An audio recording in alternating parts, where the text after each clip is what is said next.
Welcome to the deep dive. Today we're plunging headfirst into something, well, pretty unexpected in the animal kingdom.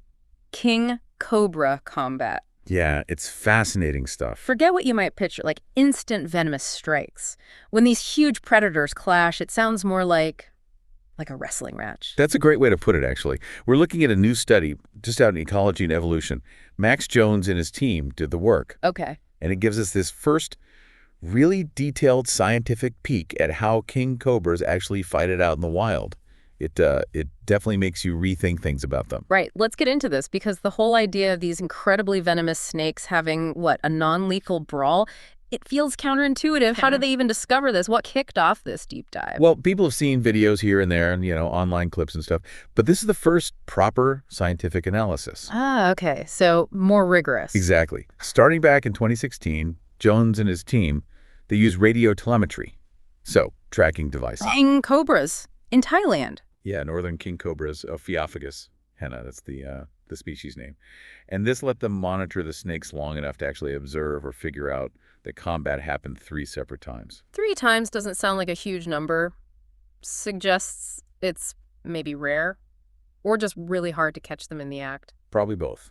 They are hard to track, and it might not happen constantly. Jones himself, he actually saw one fight directly in the Sakerat Biosphere Reserve in 2019, called it a spectacular event. Wow, I bet. And the other 2? One was video footage, really good stuff apparently, from a campsite in Konkratan National Park. Okay. And the third one, they inferred it back in Sakerat. They used the tracking data, saw one male basically push another one out of his spot. And a local farmer actually reported seeing something similar, which backed it up. So multiple lines of evidence converging, not just quick glances. This sounds like a real breakthrough in understanding them. I saw Alexander Masasi, a zoologist who wasn't involved, called these observations a great addition to our knowledge. That says a lot. It really does. It highlights how much we still have to learn. So our mission here really is to get a handle on how these fights work. What are the rules of engagement for cobra wrestling? Well, what's striking is how ritualized it seems.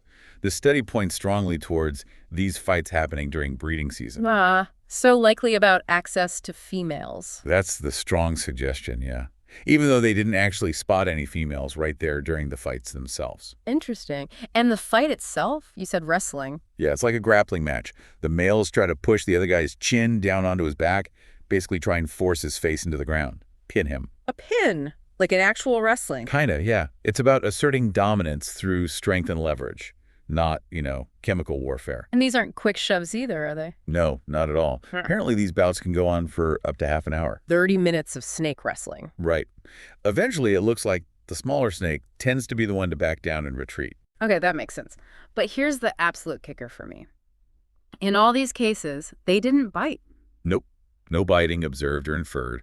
And maybe even more surprisingly, they didn't even flare their hoods. No hoods. Seriously. But isn't the hood part of the whole intimidation display? Why wouldn't they use that first? That's a really good question. Jones has a hypothesis about that. Okay. He thinks the hood display is basically unnecessary in this specific context. Hoods are usually for warning off predators or things that might not realize how dangerous they are. Like us humans, for example. Exactly. But as Jones puts it, a cobra knows a cobra. They're both fully aware of the danger the other one poses. So puffing up the hood, it probably adds nothing strategically when you're facing an equally dangerous opponent who already gets it. That actually makes perfect sense. It's like they skip the preamble because they both know the score.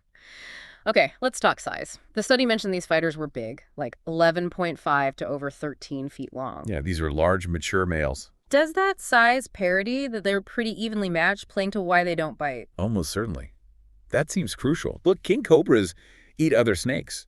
They're Ophiophagus snake eaters. They're even known to be cannibalistic sometimes. Right. But trying to actually kill and eat another massive, powerful male king cobra, that would be incredibly difficult and super risky. Even if you landed a venomous bite, subduing it would be a whole other battle. So it's not that they can't use venom, it's just that against an equally matched rival, the potential cost and danger of escalating to biting is just too high. The risk outweighs the potential reward. Precisely. It's a cost-benefit thing. There's research by Vinicius Mendez on coral snakes, another venomous group. He found that in their fights, if there's a big size difference, biting is much more likely. Oh, okay. But when they're evenly matched, like these King Cobras, the ritualized, non-lethal approach seems to be the way to go. Yeah. Okay, so we have these long, tiring wrestling matches between these giant, well-matched cobras, probably over mating rights. Now, beyond just being, frankly, amazing natural history, why should you, listening now, care about this? What are the sort of broader implications here? Well, think about the state of these snakes after a fight like that. Half an hour of intense physical exertion. They must be absolutely exhausted, both the winner and the loser. Exactly. And that exhaustion, that vulnerability connects directly to conservation. King Cobras, despite their reputation, rarely bite people and usually give plenty of warning. They're not typically aggressive towards humans unless provoked. Right, they often get a bad rap. They do. But imagine someone comes across two of these huge snakes tangled up in a fight out in the open. They look preoccupied, maybe dangerous. It could make them easy targets for people who are scared or don't understand what's happening. Oh, that's a really worrying point. This incredible natural behavior could actually put them at greater risk from us. It could, unfortunately.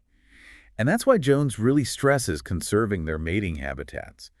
If the losing snake gets displaced and has nowhere safe to go or can't find other potential mates easily. Then that puts more pressure on the whole population. Right. And Mendez, the coral snake researcher, also made the point that understanding where these fights happen, where they breed, is just vital if we want to protect them properly. Right. We need to ensure there's enough suitable, connected habitat. So protecting these areas gives the loser a chance to maybe disperse, recover, and find another opportunity later. Hopefully, yes. It's about maintaining those ecological options for them. So studying these very specific, almost hidden behaviors gives us real, practical insights for conservation. It shows these animals we often just label as dangerous have these complex social lives and face their own vulnerabilities. Absolutely. It really broadens our perspective. Right. We often focus on predation, but how animals handle conflict within their own species, especially over something as critical as mating, tells us so much. So what this study really helps us grasp quickly is that even for animals armed to the teeth, or armed to the fangs perhaps, Yeah. there are situations where ritual, endurance, and just sheer strength matter more than deploying their ultimate weapon. That's it in a nutshell. Okay, so let's wrap up this deep dive. King Cobra combat. It's this amazing, surprisingly non-violent marathon wrestling match, likely for the chance to mate. A test of strength, not venom. Exactly. And the most stunning part, these incredibly venomous snakes deliberately don't use their venom in these specific fights. It's all about dominance, not a death match. It's a real aha moment, isn't it? Even top predators have these complex, non-lethal ways of sorting things out. It definitely challenges our assumptions about how predators behave. Yeah. It shows the complexity out there. Couldn't agree more. And that leads to a final thought for you to chew on. What other ideas do we maybe take for granted about animal behavior, especially conflict, that more detailed observation might just flip on its head? What does this kind of ritualized fighting tell us about the real costs and benefits of competition in nature, even for the most fearsome creatures? Thanks for joining us for this deep dive.